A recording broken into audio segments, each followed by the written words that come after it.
Sao nè?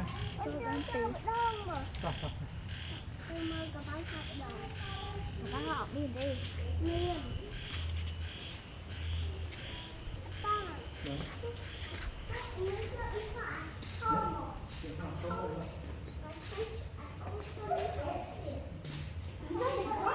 Don't touch it. If you touch it, they'll kick you out of the museum because you can't touch anything.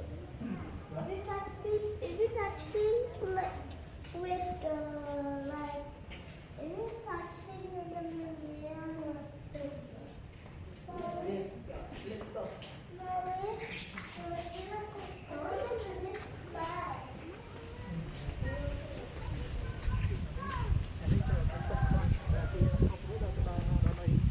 Ê trai Đại với lụa Bà lùi mình thích chứ nè Mình chưa thì cùng lần thì chơi. Ba ba đâu mới cho khóc đâu mà. Đừng có nói với nhé.